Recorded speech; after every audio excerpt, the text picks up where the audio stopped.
Pace bene, masih di Mea Culpa. Para culprit, hari ini kita membaca bacaan dari Markus 6 ayat 14 sampai 29. Raja Herodes juga mendengar tentang Yesus, sebab namanya sudah terkenal dan orang mengatakan, Yohanes Pembaptis sudah bangkit dari antara orang mati, dan itulah sebabnya kuasa-kuasa itu bekerja di dalam dia. Yang lain mengatakan dia itu Elia. Yang lain lagi mengatakan dia itu seorang nabi sama seperti Nabi Daud yang dahulu. Waktu Herodes mendengar hal itu, ia berkata, bukan, dia itu Yohanes yang sudah kupenggal kepalanya dan yang bangkit lagi.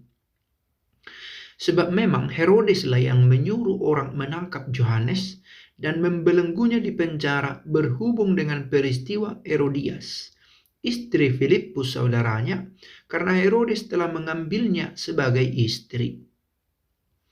Karena Yohanes pernah menegur Herodes, tidak halal engkau mengambil istri saudaramu.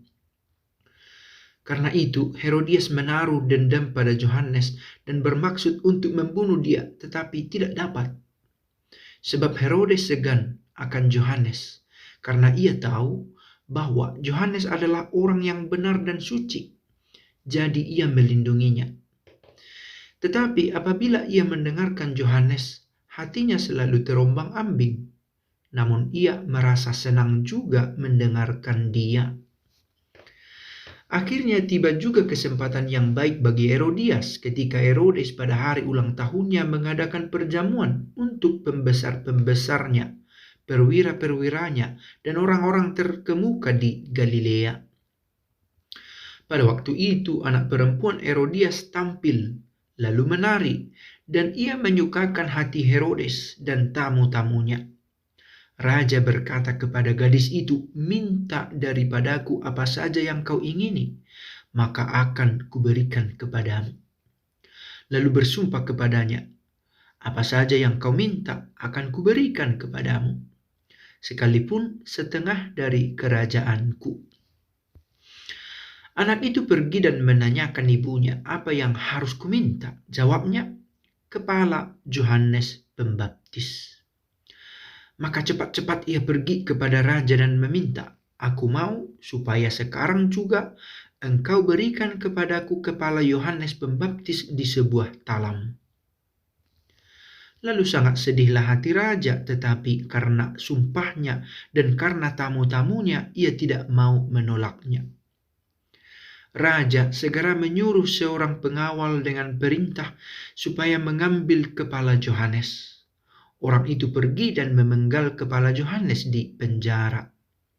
Ia membawa kepala itu di sebuah talam dan memberikannya kepada gadis itu, dan gadis itu memberikannya pula kepada ibunya. Ketika murid-murid Yohanes mendengar hal itu, mereka datang dan mengambil mayatnya, lalu membaringkannya dalam kuburan. Demikianlah sabda Tuhan. Beberapa poin yang menurut saya bisa diambil.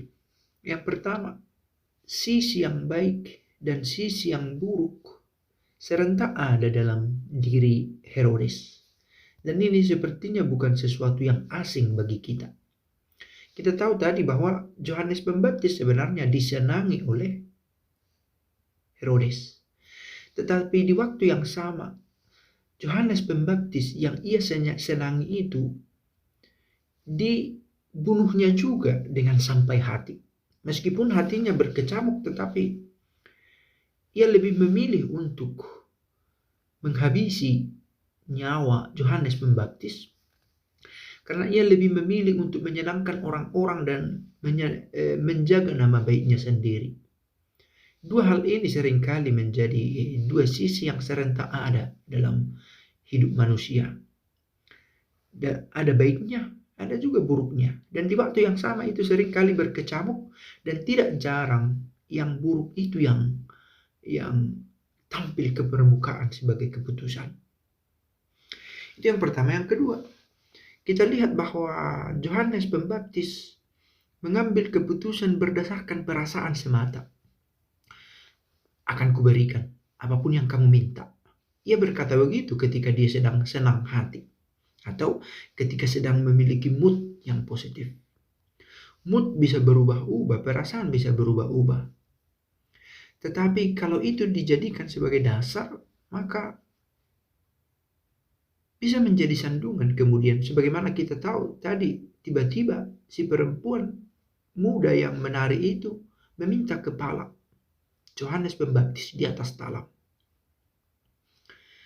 Maka dia yang didorong oleh perasaan sementara itu terjebak juga oleh kata-katanya sendiri.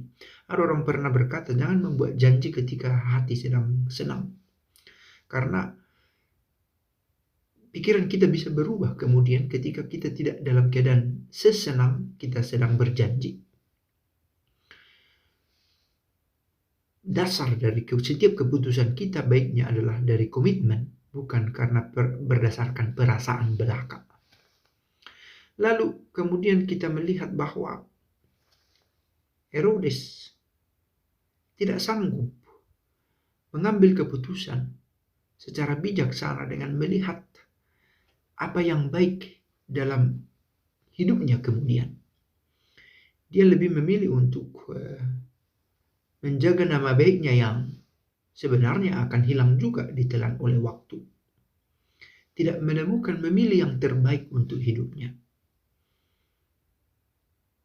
Dan tentu saja perbuatan-perbuatannya yang sebelumnya, yaitu mengambil istri dari Filipus saudaranya, sebuah tindakan yang tidak tepat, menuntun dia pada keputusan yang salah yang lain.